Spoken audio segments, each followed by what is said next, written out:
ఇవాళ press meet పెట్టడానికి ముఖ్య కారణం రాష్ట్ర నూతన రథసారథి రాష్ట్ర పార్టీ అధ్యక్షులు గౌరవ శ్రీ పివిఎన్ మాధవ్ గారు నంద్యాల జిల్లా పర్యటనకు రావడం జరుగుతూ ఉంది.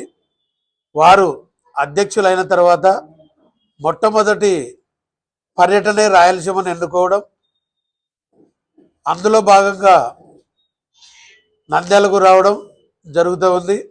ఈ నంద్యాలకు రావడం రాయలసీమ టూరే ఎన్నుకోవడానికి ముఖ్య కారణం రాబో స్థానిక సంస్థల ఎన్నికల్లో భారతీయ జనతా పార్టీని బూతు స్థాయి నుంచి కూడా బలోపేతం చేయడం, కూటమి ఒప్పందంలో భాగంగా పార్టీకి కేటాయించబడిన సీట్లు ఎమ్మెల్యే ఎంపీటీసీలు కానీ జెడ్పీటీసీలు కానీ కౌన్సిలర్లు కానీ లోకల్ బాడీకి సంబంధించిన ఎన్నికల్లో భారతీయ జనతా పార్టీ సత్తా చాటే విధంగా పార్టీ కార్యకర్తలను నిర్మాణాన్ని బలోపేతం చేయడమే లక్ష్యంగా ఈ పర్యటన సాగుతూ ఉంది. అంతేకాకుండా భారతీయ జనతా పార్టీ ద్వారా రాయలసీమలో ఏ రకమైన అభివృద్ధికి అవసరమైన సమస్యలు ఉన్నాయి, సమస్యలను గుర్తించడం, ఆ సమస్యలపై స్పందించి కూటమి ప్రభుత్వం ద్వారా సమస్యలను పరిష్కరించడం ఇందులో ఈ పర్యటన ముఖ్య ఉద్దేశం. అందులో భాగంగానే నంద్యాలకు రావడం జరుగుతుంది. సంస్థాగత ఎన్నికల్లో భాగంగా బూతు స్థాయి నుంచి కూడా రాష్ట్ర కమిటీ వరకు నిర్మాణం జరగడం, అందులో భాగంగా రాష్ట్ర అధ్యక్షుల నియామకం జరగడం, వారు ఈ పర్యటనకు రావడంలో ముఖ్య ఉద్దేశం పూర్తి స్థాయి కార్యకర్తలను తయారు చేయడమే లక్ష్యంగా, రాయలసీమ అభివృద్ధి ధ్యేయంగా. ఇంతవరకు గతంలో పాలించిన అన్ని పార్టీలు కూడా రాయలసీమలో అనేక రకాల సమస్యలు ఉన్నా కూడా సమస్యల మీద స్పందించకపోవడం, కేవలం పేపర్ వరకు ప్రకటనల వరకే ఆగిపోవడం అభివృద్ధి అనేది జరుగుతూ ఉంది. ఉదాహరణకు దాదాపుగా 2017 ప్రకటించి అమృత్ స్కీమ్ నంద్యాలలో నత్తనడకన నడుస్తూ 8-9 సంవత్సరాలకు కానీ పూర్తిగా ఫలితాలు రావలేదు.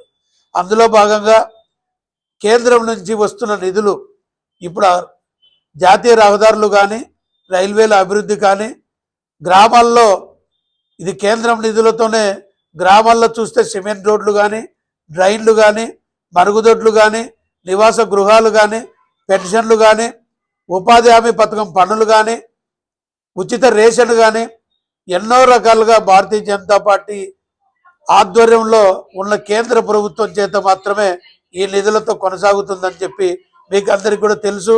కానీ ఆ కార్యక్రమాల వివరాలు, ఆ పథకాలు కూడా ప్రజలకు చేరడానికి కొంత గ్యాప్ ఉన్న కారణంగా రాష్ట్ర అధ్యక్షుల వారు రావడం, మార్గనిర్దేశం చేయడం, కింది స్థాయి వరకు కూడా కేంద్రం ఇస్తున్న నిధులు, అందుతున్న పథకాల ఫలితాలు కూడా ప్రజలకు తెలిసేలాగా చేయడమే ఈ పర్యటన యొక్క ముఖ్య ఉద్దేశం. అందులో భాగంగా అధ్యక్షుల వారు 27వ తారీఖు రాత్రికి నంద్యాలకు రావడం, ఇక్కడ సూరజ్ గ్రాండ్ హోటల్లో బస చేయడం, 28వ తారీఖున పార్టీ కార్యక్రమంలో భాగంగా శాఖకు 6 గంటలకు హాజరవ్వడం, 7 గంటలకు చాయ్ పే చర్చ అనే కార్యక్రమంలో పాల్గొనడం, అక్కడ స్థానికులతో స్థానిక సమస్యల గురించి చర్చించడం, తర్వాత 9 గంటలకు జిల్లా పార్టీ కార్యాలయం వద్ద బయట ప్రాంతాల నుంచి వచ్చిన వారికి అందరికీ అల్పాహార కార్యక్రమం ముగిసిన తర్వాత పద్మావతి నగర్ ఆర్చి వద్ద నుంచి శోభాయాత్ర అధ్యక్షుల వారి చేత మొదలవుతుంది.